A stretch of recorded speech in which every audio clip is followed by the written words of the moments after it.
ಬಹಳ ಮುಖ್ಯವಾಗಿ ಪ್ರಧಾನಿ ನರೇಂದ್ರ ಮೋದಿ ಅವರು ದೇಶವನ್ನು ಉದ್ದೇಶಿಸಿ ಮಾತನಾಡಿದ ಗಳಿಗೆಯಿಂದ ಅಂದರೆ ಪಾರ್ಲಿಮೆಂಟ್ನಲ್ಲಿ ಮಾತನಾಡಿದ ಗಳಿಗೆಯಿಂದ ಹುಟ್ಟಿರುವ ಅತಿ ದೊಡ್ಡ ಅನುಮಾನ ಅಂದರೆ ಮತ್ತೊಮ್ಮೆ ಲಾಕ್ಡೌನ್ ಆಗುತ್ತಾ, ಅಂಥ ಪರಿಸ್ಥಿತಿ ಯುದ್ಧದಿಂದ ನಿರ್ಮಾಣ ಆಗ್ತಾ ಇದೆಯಾ ಅಂತ ಹೇಳಿ ಈ ಚರ್ಚೆಯನ್ನು ಚಂಬಿ ಸರ್ ತಮ್ಮಿಂದಲೇ ಈ ಪ್ರಶ್ನೆಯ ಮೂಲಕ ಪ್ರಾರಂಭ ಮಾಡೋ ಪ್ರಯತ್ನ.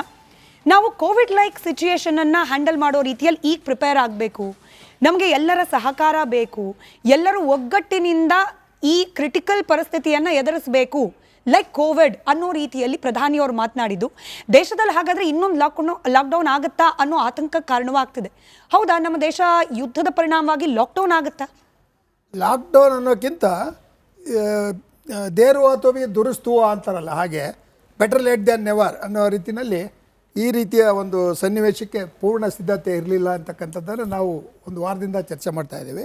ಮತ್ತು ಭಾರತದಲ್ಲಿ ಈ ಸಿದ್ಧತೆಯ ಜೊತೆಗೆ ಬ್ಲ್ಯಾಕ್ ಮಾರ್ಕೆಟ್ ಮಾಡೋರು ಮತ್ತು ದೇಶದ್ರೋಹಿಗಳೇ ಅಂತಲೇ ಹೇಳ್ತೀನಿ ಅವರಿಗೆ ಈಗ ಇಂಥ ಸಂದರ್ಭದಲ್ಲಿ. ಯಾಕೆಂದರೆ ಕೋವಿಡಲ್ಲೇ ಅಧಿಕಾರದಲ್ಲಿರ್ತಕ್ಕಂಥ ಇವರು ಅಧಿಕಾರ ವರ್ಗದವರು ಮಿನಿಸ್ಟ್ರಿಗಳು ಅವರ ಬಗ್ಗೆ ಆಪಾದನೆ ಆಗಿರ್ತಕ್ಕಂಥದ್ದನ್ನು ನಾವು ಕೇಳಿದ್ದೀವಿ. ತನಿಖೆನೂ ಆಗಿದೆ, ಬಟ್ ಅದೇನೂ ಆಗಲ್ಲ. ಸೊ ಅದರಿಂದ ಈ ಸನ್ನಿವೇಶದಲ್ಲಿ ಬಹುಶಃ ಲಾಕ್ಡೌನ್ ಅನ್ನೋದನ್ನು ಮಾಡೋಕ್ಕಿಂತ ಪ್ರಧಾನಮಂತ್ರಿಗಳು ಇವತ್ತು ಒಳ್ಳೆ ಸ್ಟೇಟ್ಮೆಂಟ್ ಕೊಟ್ಟಿದ್ದಾರೆ ರಾಜ್ಯಸಭೆಯಲ್ಲಿ. ಏನಂತ, ಪೆಟ್ರೋಲ್ ಬಗ್ಗೆ ಯಾವುದೇ ರೀತಿಯ ಕೊರತೆ ಇಲ್ಲ, ಓನ್ಲಿ ಗ್ಯಾಸ್ ಇದೆಯಲ್ಲ ಅದ್ರ ಬಗ್ಗೆ LPG ಬಗ್ಗೆ ಒಂದು ರೀತಿಯಲ್ಲಿ ನಾವು ಒಂದು ಟೇಪರ್ಡ್ ಅಥವಾ ಒಂದು ಕಂಟ್ರೋಲ್ಡ್ ಡಿಸ್ಟ್ರಿಬ್ಯೂಷನ್ ಮಾಡ್ತೀವಿ ಅಂತ. ಸೊ ಈ ಸಿದ್ಧತೆಯನ್ನು ಮುಂಚೆ ಮಾಡ್ಕೊಳ್ಬೇಕಾಗಿತ್ತು, ಮಾಡ್ಕೊಳ್ಳಿಲ್ಲ. BJP ವಕ್ತಾರರು ಅದಕ್ಕೆ ಏನೇ ಸಮರ್ಥನೆ ಕೊಟ್ಟರೂ ಸಹ ಈಗ ನೀವು ಹೇಳಿದ್ರಲ್ಲ 2-3 ನಗರಗಳಲ್ಲಿ ಇದರಲ್ಲಿ ಮತ್ತು ಬೇರೆ ಬೇರೆ ನಗರಗಳಲ್ಲೂ ಈ ಸಮಸ್ಯೆ ಇದೆ.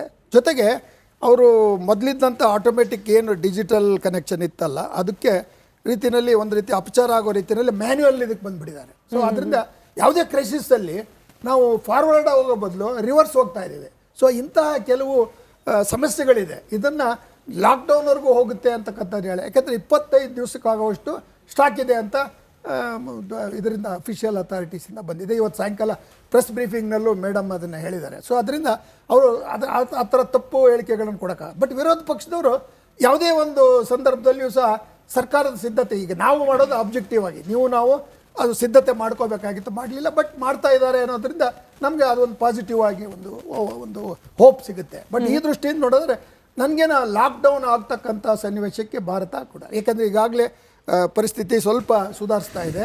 ಮತ್ತು ಇರಾನ್ ಜೊತೆಗೆ ನಾವು ಏನು ಸಂಬಂಧವನ್ನು ಇಟ್ಕೋಬೇಕಾಯಿತು, ಅದರಲ್ಲೂ ನಾವು ಬ್ರಿಕ್ಸ್ ನಲ್ಲಿ ಜೊತೆಗಿರೋರು, ಅದರಲ್ಲಿ ವಿ ಆರ್ ವೆರಿ ಸ್ಲೋ. ಅದು ಟ್ಯಾಕ್ಟಿಕಲ್ ಆಗಿರ್ಬೋದು, ಸ್ಟ್ರಾಟಜಿಕ್ ಅಟಾನಮಿ ಇರ್ಬೋದು, ಅವೆಲ್ಲ ಒಂದು ರೀತಿಯಲ್ಲಿ ಫಾರ್ ಆಪ್ಟಿಕ್ಸ್ಗೋಸ್ಕರ ಹೇಳ್ತಕ್ಕಂಥದ್ದು. ಬಟ್ ವಾಸ್ತವವಾಗಿ ಭಾರತ ಒಂದು ನಿಲುವನ್ನು, ಒಂದು ಏನು ಸ್ಟ್ರಾಟಜಿಕ್ ಅಟಾನಮಿ ಅಂತಕ್ಕಂಥ ನಿಲುವಿನಲ್ಲಿ ನಾವು ನಿಷ್ಪಕ್ಷಪಾತವಾಗಿ ಮತ್ತೆ ಆ ಒಂದು ಸನ್ನಿವೇಶಕ್ಕೆ ತಕ್ಕಂತೆ ನಾವು ಪ್ರತಿಕ್ರಿಯೆ ಮಾಡಿಲ್ಲ. ಅದು ಎದ್ದು ಕಾಣ್ತಾ ಇದೆ. ಕಾರಣ ಒಂದು ರೀತಿ ಆಪಾದನೆ ಹೇಳ್ತಾರೆ ಟ್ರಂಪ್ ರವರ, ರಾಹುಲ್ ಗಾಂಧಿ ಹೇಳ್ತಕ್ಕಂಥ ಅದು ಒಂದು nobody will accept it. Rahul Gandhi ಸ್ವಲ್ಪ ಡೆಸ್ಪರೇಟ್ ಆಗಿ ಹೇಳ್ತಾರೆ, ಈ ಟ್ರಂಪ್ ರವರ ಒತ್ತಡದಲ್ಲಿ ಮೋದಿ ಈ ಥರ ಇನ್ಆಕ್ಟಿವ್ ಆಗಿದ್ದರು ಅಂತಕ್ಕಂಥ ಆ ಒಂದು ಸಂಶಯ ಬಂತು. ಎರಡನೇದು, ಅವತ್ತು 2 ದಿವಸ ಯುದ್ಧಕ್ಕೆ ಮುಂಚೆ ಇವರು ಇಸ್ರೇಲ್ ಹೋದ್ರಲ್ಲ, ಅದು ಕನೆಕ್ಷನ್ನು. ಮೂರನೇದು, ಈ ನೆತನ್ಯಾಹುವಿನ ಕಪಿ ಮುಷ್ಟಿಯಲ್ಲಿ ಭಾರತ ಇಲ್ಲ, ನಮ್ಮ ಪ್ರಧಾನಮಂತ್ರಿಗಳು, ಅವೆಲ್ಲ ಸುಳ್ಳು, ಅದೆಲ್ಲ ಬಂಕಮ್. ಆದರೆ ಟ್ರಂಪ್ ಆ ಒಂದು ಎಪ್ಸ್ಟೀನ್ ಇದರಲ್ಲಿ ಸಿಕ್ಕಾಕೊಂಡಿದ್ದಾರೋ ಏನೋ ಅಂತಕ್ಕಂಥ ಅನುಮಾನ ಈಗ ಸ್ವಲ್ಪ ಖಚಿತವಾಗ್ತಾ ಇದೆ. ಕಾರಣ ಏನು, ಈ ಯುದ್ಧ ವಿರಾಮವನ್ನು 5 ದಿವಸಕ್ಕೆ ಅವ್ರು ಘೋಷಿಸಿದ್ರು ಅದು ಯಾವುದೇ ರೀತಿ ಟ್ಯಾಕ್ಟಿಕ್ಸ್ ಇರ್ಬೋದು, ಟ್ರಂಪನ್ನು ಯಾರೂ ನಂಬಕ್ಕಾಗಲ್ಲ. ಯಾಕೆಂದರೆ ವೆರಿ ಕ್ವಿಕ್ ಸಾಟಿಕ್ ಆ್ಯಂಡ್ ಇನ್ಕನ್ಸಿಸ್ಟೆಂಟ್ ಪ್ರೆಸಿಡೆಂಟ್. ಎಲ್ಲ ಬಂದಿರೋ ಪ್ರೆಸಿಡೆಂಟ್ಗಳಲ್ಲಿ ಎಲ್ಲರೂ ತಪ್ಪು ಮಾಡಿದ್ದಾರೆ. ಯಾಕೆ ವಿಯೆಟ್ನಾಂ ಯುದ್ಧದಿಂದ ಹಿಡಿದು ಇಲ್ಲಿವರೆಗೂ ಆಗಿರ್ತಕ್ಕಂಥ. ಆದರೆ ಟ್ರಂಪ್ ತುಂಬ ಅಗ್ರೆಸಿವ್ ಆಗಿ ಮಾಡಿದ್ದಾರೆ. ಆದ್ದರಿಂದ ಈ ಸನ್ನಿವೇಶದಲ್ಲಿ ಮೋದಿಯವರು ಮತ್ತು ಭಾರತ ಎಷ್ಟು ಸಿದ್ಧತೆಯನ್ನು ಮಾಡಿಕೊಳ್ಬೇಕು, ಆತ್ಮನಿರ್ಭರ ಎನ್ನುವ ಒಂದು ಘೋಷಣೆಯನ್ನು ನಾವು ವಾಸ್ತವವಾಗಿ ಜಾರಿಗೆ ತರಬೇಕಾದ್ರೆ ಸುಮಾರು 10ರಿಂದ 15 ವರ್ಷ ನಾವು ಸಿದ್ಧತೆಯನ್ನು ಮಾಡ್ಕೊಳ್ಬೇಕು. ಕೇವಲ ಘೋಷಣೆ ರೆಟಾರಿಕ್ಸ್ ಇಂದ ನಾವು ಮಾಡೋಕ್ಕಾಗಲ್ಲ. ಬಟ್ ಇದಕ್ಕೆ ಅವಕಾಶ ಇದೆ. ಈಗ ಆಗಿರ್ತಕ್ಕಂಥದ್ರಲ್ಲಿ ಲಾಕ್ಡೌನ್ ಅಂತಕ್ಕಂಥದ್ದನ್ನು ನಾನು ಬಹುಶಃ ಲಾಕ್ಡೌನ್ ಆಗದೆ ಹೋದ್ರೂ ಕೂಡ ಕೆಲವೊಂದಷ್ಟು ಸೆಕ್ಟರ್ಗಳನ್ನ ಬೈ ಫೋರ್ಸ್ ಸ್ವಲ್ಪ ದಿನಗಳ ಕಾಲ ಆದ್ರೂ ಪಾರ್ಷಿಯಲ್ ಶಟ್ ಡೌನ್ ಮಾಡಬೇಕಾ, ಆ ಪ್ರಶ್ನೆಗೆ ಉತ್ತರ ಬೇಕು ಸರ್. ಅದನ್ನ ತಿಳ್ಕೊಳ್ಳೋಕೆ ಮುಂಚೆ ಸಭಾನವರೇ, ನೀವು ಬೇರೆ ದೇಶದಲ್ಲಿ ಅದರಲ್ಲೂ ಯುದ್ಧ ಪೀಡಿತ ಪ್ರದೇಶದಲ್ಲಿ ಇದ್ದು ಭಾರತಕ್ಕೆ ವಾಪಸ್ ಬಂದವರು, ನೀವು ಗಮನಿಸಿದಂತೆ ಭಾರತದ ಪರಿಸ್ಥಿತಿ ಹೇಗಿದೆ ಯುದ್ಧವನ್ನ ಹಿನ್ನೆಲೆಯಲ್ಲಿ ಇಟ್ಕೊಂಡು, ಬೇರೆ ದೇಶಗಳ ಪರಿಸ್ಥಿತಿ ಹೇಗಿದೆ? ಕಂಪ್ಯಾರಿಟಿವ್ಲಿ ಭಾರತ ಬೆಟರ್ ಪೊಸಿಷನ್ ಅಲ್ಲಿ ಇದೆಯಾ, ಅಥವಾ ನಿಜವಾಗ್ಲೂ ವಿರೋಧ ಪಕ್ಷಗಳು ಆರೋಪ ಮಾಡ್ತಾ ಇರೋ ರೀತಿಯಲ್ಲಿ ಭಾರತದ ಸರ್ಕಾರ ತೆಗೆದುಕೊಂಡಿರೋ ನಿರ್ಧಾರ ತಪ್ಪಾಗಿದೆಯಾ ಅಂತ ಹೇಳಿ? ಆ್ಯಕ್ಚುಲಿ ನೋಡಿ, ಇದೆಲ್ಲ ಅನ್ಎಕ್ಸ್ಪೆಕ್ಟೆಡ್, ಅನಿರೀಕ್ಷಿತ. ನಮಗೂ ಕೂಡ ಒಂದು ರಂಜಾನ್ 10ರವರೆಗೂ ಕೂಡ ನಮಗೆ ಯಾವುದೇ ರೀತಿಯ ಒಂದು ಸ್ವಲ್ಪನೂ ಇದರ ಬಗ್ಗೆ ಅರಿವೇ ಇರಲಿಲ್ಲ. ಅಂದರೆ ಈ ಥರ ಆಗ್ಬೋದು ಅಂತ ಎಲ್ಲವೂ ಅನ್ಎಕ್ಸ್ಪೆಕ್ಟೆಡ್. ಸೊ ಇದರಲ್ಲಿ ನೋಡಿ, ಪ್ರತಿ ಯುದ್ಧ ಅಂದರೆ ಅದು ಏನು ಹಾನಿಯೇ ಹೊರತು ಯಾವುದೇ ರೀತಿಯ ಸಮಾಧಾನ ಇಲ್ಲ. ನಮ್ಮ ಅವರು ಪೌರಾಣಿಕ ಸರ್ ಹೇಳಿದಾಗೆ ಈ ಟ್ರಂಪ್ ಅನ್ನುವಂಥ ಹುಚ್ಚು ಮನುಷ್ಯ ಅಂತ ಹೇಳ್ಬೋದು. ಏನೋ ಮಕ್ಕಳ ಅಂತಕ ಮತ್ತು ಮಕ್ಕಳ ಕಾಮುಕ ಸೇರಿ ಇಡೀ ವಿಶ್ವದ ಜನರಿಗೆ ಕೊಟ್ಟಂತ ತೊಂದರೆ ಅಂತ ಹೇಳ್ಬೋದು, ಕಡಾಖಂಡಿತವಾಗಿ ಹೇಳ್ಬೋದು. ಯಾಕೆಂದ್ರೆ ನೋಡಿ, ನಾನು ಬಹರೇನಿಂದ ಇವಾಗ ಇಂಡಿಯಾಗೆ ಬರಲಿಕ್ಕೆ ಸುಮಾರು 1.5 ಲಕ್ಷ ರೂಪಾಯಿ ಖರ್ಚು ಮಾಡಿದ್ದೇನೆ. ಅದು ಆ್ಯಕ್ಚುಲಿ ನಾವು ದುಡಿದಂಥ ಹಣ. ನಾರ್ಮಲಿ ಒಂದು 20,000 ರೂಪಾಯಿಯಲ್ಲಿ ಬರುವಂತಹ ಜರ್ನಿ 1,30,000 ಎಕ್ಸ್ಟ್ರಾ ಕೊಟ್ಟು ಬರಬೇಕಾಯಿತು. ಇದು ನನ್ನ ಒಬ್ಬನ ಪರಿಸ್ಥಿತಿ ಮಾತ್ರ ಅಲ್ಲ, ನನ್ನ ಹತ್ರ ಸ್ವಲ್ಪ ಹಣ ಇತ್ತು, ಸಿಚುವೇಶನ್ ಒಳ್ಳೆಯದಿತ್ತು, ನಾನು ಬಂದೆ. ಸೊ ನನ್ನಂಥ ಸಾವಿರಾರು ಮಂದಿ ಗರ್ಭಿಣಿಯರು ಇರ್ಬೋದು, ಮತ್ತು ಮಕ್ಕಳ ಚಿಕಿತ್ಸೆಗಾಗಿ ಬರುವವರು ಇರ್ಬೋದು, ವಯಸ್ಕರು ಇರ್ಬೋದು, ಸಿಕ್ಕಾಪಟ್ಟೆ ಪ್ಯಾನಿಕ್ ಆಗಿದ್ದಾರೆ. ಗಲ್ಫ್ನ ಕಂಟ್ರಿಯ ಸಿಚುವೇಶನನ್ನು ಇವಾಗ ಫ್ಯಾಕ್ಟ್ ವಿಷಯಗಳನ್ನು ಕೂಡ ಹೇಳಲಿಕ್ಕೆ ಭಯಪಡ್ತಾರೆ. ಗಲ್ಫ್ನ ರೂಲ್ಸ್ ಎಲ್ಲ ಆ ಥರ ಇದೆ. ಇನ್ನು ನಮ್ಮ ಭಾರತದ ಬಗ್ಗೆ ಹೇಳುವುದಾದ್ರೆ, ಬೇರೆ ಕಂಟ್ರಿಗಳ ಜೊತೆ ನಮಗೆ ಕಂಪೇರ್ ಮಾಡೋಕ್ಕಾಗಲ್ಲ. ನಮ್ಮ ಜನಸಂಖ್ಯೆ ಆ ಲೆವೆಲಲ್ಲಿದೆ. ನಾನಿರುವಂಥ ಕಂಟ್ರಿ ನಮ್ಮ ದೇಶದ, ನಮ್ಮ ರಾಜ್ಯದ ತಾಲೂಕಿನಷ್ಟಿರೋದು 15 ಲಕ್ಷ ಬಹರೇನ್ ಅನ್ನೋದು. ಸೊ ನಮ್ಮ ದೇಶದ ಪ್ರಧಾನಿಗಳ ಬಗ್ಗೆ ನಾನು ಅಲ್ಲಿ ಕೂತು ತುಂಬ ಒಳ್ಳೆಯದಾಗಿ ಎಲ್ಲ ಮಾತನಾಡಿದೆ. ಯಾಕೆಂದರೆ ನಮ್ಮ ದೇಶದ ಒಳಗೆ ಎಷ್ಟೇ ಸಮಸ್ಯೆಗಳಿದ್ರೂ ಕೂಡ ನಾವು ಅಂತಾರಾಷ್ಟ್ರೀಯ ಮಟ್ಟದಲ್ಲಿರುವಾಗ ನಮ್ಮ ದೇಶವನ್ನು ನಾವು ಗೌರವಿಸಲೇಬೇಕು, ನಮ್ಮ ಹೆಮ್ಮೆಯಿಂದಲೇ ಹೇಳಬೇಕು. ಅದು ನಮಗೆ ಅಲ್ಲಿ ನ್ಯೂನ್ಯತೆಗಳನ್ನು ಹೇಳಲಿಕ್ಕಾಗೋದಿಲ್ಲ.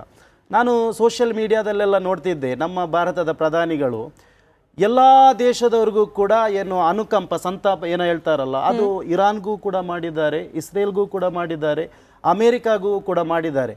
ಆ್ಯಕ್ಚುಲಿ ಬೆಟರ್ ಆಗಿ ಉಂಟಲ್ಲ. ನೀವು ನೋಡಿ, ನಮಗೆ ಒಂದು 400-500 ವರ್ಷ ಬದುಕಲಿಕ್ಕಿಲ್ಲ ನಮಗೆ ಭೂಮಿ ಮೇಲೆ. 50 ವರ್ಷದ ನಂತರ BP ಶುಗರ್ ಎಲ್ಲ ಬಂದು ಅದು ಅಷ್ಟಕ್ಕಷ್ಟೇ ಹೋಗೋದು. ಅವರಿಗೆ ಒಂದು ಸ್ಟ್ಯಾಂಡಲ್ಲಿ ನಿಲ್ಬಹುದಿತ್ತು ಅಂತ ನನ್ನ ಒಂದು ಅನಿಸಿಕೆ. ಯಾಕೆಂದರೆ ನೋಡಿ, ನಾನು ಆವಾಗ ಹೇಳಿದಾಗೆ ಒಬ್ಬ ಮಕ್ಕಳ ಕಾಮುಕ, ಎಪ್ಸ್ಟೈನ್ ಫೈಲ್ಸ್ ಅನ್ನೋದು ಇವತ್ತಲ್ಲ ಅಂದರೆ ನಾಳೆ ಆದರೂ ಹೊರಬರುತ್ತೆ, ಅದರ ಗಾಂಭೀರ್ಯತೆ ಜನರಿಗೆ ಗೊತ್ತಾಗ್ಬೋದು. ಇನ್ನೊಬ್ಬ ಮಕ್ಕಳ ಹಂತಕ ನೆತನ್ಯಾಹು. ನೋಡಿ, ನಮ್ಮ ಮಕ್ಕಳಿಗೆ ಒಂದು ಸಣ್ಣ ಜ್ವರ ಬಂದರೂ ಕೂಡ ನಮಗೆ ಸಹಿಸ್ಲಿಕ್ಕೆ ಆಗೋದಿಲ್ಲ.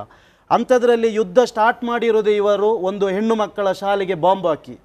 ನಿಮ್ಮ ಮನಸ್ಸು ಒಪ್ಪುತ್ತಾ? ಅದು ಯಾರ ಮನಸ್ಸಾದ್ರೂ ಒಪ್ಪುತ್ತಾ? ಸೊ ಮೋದಿ ಅವರು ಖಡಕ್ ಆಗಿ ಮಾತನಾಡಬೇಕಾಗಿತ್ತು ಅಮೆರಿಕ ಅಥವಾ ಇಸ್ರೇಲ್ನ ಈ ರೀತಿಯ ನಡೆಗಳ ಬಗ್ಗೆ ಅಂತ ಹೇಳ್ತೀವಿ. 100% ಅದರಿಂದ ಲಾಭ ಅಂತ ಹೇಳಿ ಅಂದ್ರೆ ಭಾರತೀಯರಿಗೆ ಅಥವಾ ಅನಿವಾಸಿ ಭಾರತೀಯರಿಗೆ ಅನುಕೂಲ ಅಂತ ಏನಾಗ್ತಿತ್ತು? ನಾವು ಕಾಮನ್ ಜನರ ಪರ್ಸ್ಪೆಕ್ಟಿವ್ ಇಂದ ಯೋಚನೆ ಮಾಡೋಣ. ಹೌದು, ಬೈಲಾಟ್ರಲ್ ಇಶ್ಯೂಗಳು ಅಥವಾ ದೇಶವಾಗಿ ತೆಗೆದುಕೊಳ್ಬೇಕಾಗಿದೆ ಇಶ್ಯೂ ಬಹಳ ಗಂಭೀರವಾದದ್ದು, ನಾನು ಅದನ್ನ ಅಲ್ಲಗಳೆಯೋದಿಲ್ಲ.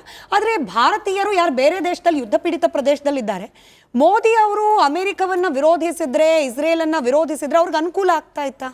ಹಾಗೆಲ್ಲ ನಾನು ಹೇಳೋದು ಆ್ಯಕ್ಚುಲಿ ನೋಡಿ, ಅಮೇರಿಕ ದೇಶದವರ ಜೊತೆ ಈ ನ್ಯಾಟೋ ದೇಶ ಕೇಳಿತು, ನೀವು ಯುದ್ಧ ನಮ್ಮ ಹತ್ರ ನೀವು ಬೆಂಬಲ ಕೇಳ್ತಾ ಇದ್ದೀರಾ, ಯಾಕೆ ಕಾರಣ ಕೊಡಿ ಅಂತ. ಅವರಿಗೆ ಕಾರಣ ಕೊಡಲಿಕ್ಕೆ ಆಗಿಲ್ಲ. ವಿಶ್ವದ ಮುಂದೆ ಒಂಥರ ಇವರು ಬೆತ್ತಲಾಗಿ ನಿಂತ್ಕೊಂಡಿದ್ದಾರೆ. ಇಸ್ರೇಲ್ ಆಗಿರ್ಬೋದು, ಇದು ಅಮೇರಿಕ ಆಗಿರ್ಬೋದು. ಸೊ ನಾವು ನೋಡಿ, ಭಾವನಾತ್ಮಕವಾಗಿ ಕೂಡ ನೋಡೋದಿದ್ರು ಕೂಡ ವಿದೌಟ್ ಎನಿ ರೀಸನ್ ಇರಾನ್ ಮೇಲೆ ಅಟ್ಯಾಕ್ ಮಾಡಿರೋದು. ಮತ್ತು ನಾವು ಈ ದೇಶದ ಒಳಗಿರುವಂಥ ನಾಗರಿಕರೆಲ್ಲ ಜಾತಿ ಮತ ಭೇದ ಎಲ್ಲ ಮರೆತೊಂದು ಆಲೋಚನೆ ಮಾಡಬೇಕು. ನಮ್ಮ ದೇಶದಲ್ಲಿರುವಂಥ ಇದನ್ನು ಮಾತ್ರ ಉಪಯೋಗಿಸಿ ನಮಗೆ ಇಲ್ಲಿ ಜೀವನ ನಡೆಸಲಿಕ್ಕೆ ಆಗೋದಿಲ್ಲ. ಈಗ ನೋಡಿ, ನಮಗೆ ಹೆಸರು ಕೂಡ ಇಟ್ಟಿರುವುದು ಇನ್ನೊಬ್ಬರು.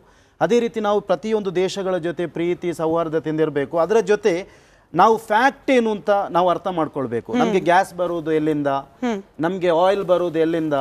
ಸುಮಾರು ಅಂಧಭಕ್ತರಿಗೆ ಗೊತ್ತಿಲ್ಲ ಇದೆಲ್ಲ ಅರಬ್ ಕಂಟ್ರಿಗಳಿಂದ, ಇರಾನ್ನಿಂದ ಬರುವುದು ಅಂತ. ನಿಜವಾಗಿಯೂ ಸೋಷಿಯಲ್ ಮೀಡಿಯಾದೆಲ್ಲ ನೋಡುವಾಗ ನಮಗೆ ತುಂಬಾ ಬೇಜಾರಾಗ್ತದೆ. ಇವರು ಏನೋ ಲಾಸ್ಟ್ ಟೈಮ್ ಕೆಲವೊಬ್ರು ಆಗ್ತಾ ಇದ್ರು, ಡೆಲ್ಲಿಯಿಂದ ಸ್ಟಾಕ್ ಇದೆ, ಸ್ಟಾಕ್ ಇಟ್ಕೊಳ್ಳಿಕ್ಕೆ ಏನದು ಜ್ಯೂಸಾ? ನೀವು ನೋಡಿ, ನಾವು ಮತ್ತೊಂದು ನೋಡಿ, ನಾನು ಮೋದಿಯವರ ಬಗ್ಗೆ ಯಾಕೆ ಹೇಳಿರೋದಂದರೆ, ಮತ್ತೆ ಅಷ್ಟು ದೊಡ್ಡ ವ್ಯವಸ್ಥೆಯಲ್ಲಿ ಅವರಿಗೆ ಸ್ಟ್ರೈಟ್ ಆ ಥರ ಸ್ಟೇಟ್ಮೆಂಟ್ ಕೊಡೋಕ್ಕೆ ಆಗದೇ ಇರ್ಬೋದು. ಆದರೂ ಕೂಡ ಭಾವನಾತ್ಮಕವಾಗಿ ನಾವು ನೋಡಿದಾಗ ನಮ್ಮ ಕಣ್ಣಿಗೆ ಕಾಣೋದು ಆ ಮಕ್ಕಳ 158-168 ಮಕ್ಕಳ ಅದೆಲ್ಲವೂ ಸರಿಯೇ. ಬಟ್ ಸಫಾನ್ ಅವರೇ, ಇವಾಗ ಭಾರತಕ್ಕೆ ತಲುಪಬೇಕಾದ ಸ್ಟ್ರೇಟ್ ಆಫ್ ಹಾರ್ಮೋಸ್ನಿಂದ ಬರಬೇಕಾದ ಹಡಗುಗಳು ಹಂತವಾಗಿ ಬರ್ತಾ ಇದೆ. ಅಂದರೆ ಇರಾನ್ನ ಜೊತೆಯಲ್ಲಿ ಏನು ಶತ್ರುತ್ವವನ್ನು ಕಟ್ಕೊಂಡಿಲ್ಲ ಭಾರತ ಅಥವಾ ಭಾರತದ ಪ್ರಧಾನಿಗಳು. ಹಾಗೆ ಭಾರತೀಯರನ್ನ ವಾಪಸ್ ಕರ್ಕೊಂಡು ಬರೋ ಪ್ರಯತ್ನ ಆಗ್ತಿದೆ ಅಂತ ಹೇಳಿ ಲೆಕ್ಕ ಕೂಡ ಕೊಡ್ತಾ ಇದ್ದಾರೆ ಪ್ರಧಾನಿ, ಹಾಗೆ ಸಂಬಂಧಪಟ್ಟ ಇಲಾಖೆಯ ಸಚಿವರು. ಹೀಗೆಲ್ಲ ಇರಬೇಕಾದ್ರೂ ಕೂಡ ನಮ್ಮ ದೇಶದ ನಿಲುವು, ನಮ್ಮ ದೇಶದ ಸರ್ಕಾರದ ನಿಲುವು ತಪ್ಪು ಅಂತ ಹೇಳಿ ಕೂಡ ಸೋಷಿಯಲ್ ಮೀಡಿಯಾದಲ್ಲಿ ಬರ್ತಾ ಇರೋದನ್ನ ನೀವು ಒಪ್ಕೊಳ್ತೀರಾ? ಅದನ್ನ ಸಮರ್ಥನೆ ಮಾಡ್ತೀರಾ? ಹೇಗೆಂದ್ರೆ ಅರ್ಥ ಆಗಿಲ್ಲ ನನಗೆ. ಸೋಷಿಯಲ್ ಮೀಡಿಯಾದಲ್ಲಿ ನೀವು ಹೇಳಿದ್ರಿ ಕೆಲವರು ಅಂಧಭಕ್ತರು ಒಂದ್ ಸೈಡ್ ಮಾತ್ರ ನೋಡ್ತಿದ್ದಾರೆ, ಪ್ರಾಕ್ಟಿಕಲ್ ಆಗಿ ಯೋಚನೆ ಮಾಡ್ತಿಲ್ಲ ಅಂತ ಹೇಳಿ. ಸ್ಟ್ರೇಟ್ ಆಫ್ ಹಾರ್ಮೋಸ್ ನಿಂದ ಭಾರತಕ್ಕೆ ಬರಬೇಕಾಗಿರೋ ಹಡಗುಗಳು ಬರ್ತಿರ್ಬೇಕಾದ್ರೂ ಕೂಡ ಇರಾನ್ ಏನೇ ಭಾರತ ನಮ್ಮ ಫ್ರೆಂಡ್ಲಿ ಕಂಟ್ರಿ ಅಂತ ಕರೆದಿರುವಾಗ್ಲೂ ಕೂಡ ಭಾರತದ ಪ್ರಧಾನಿ ತಪ್ಪು ಮಾಡಿದ್ರು, ಭಾರತದ ಪ್ರಧಾನಿ ನಡೆ ಸರಿ ಇಲ್ಲ ಅಂತನೂ ಕೆಲವರು ಸೋಷಿಯಲ್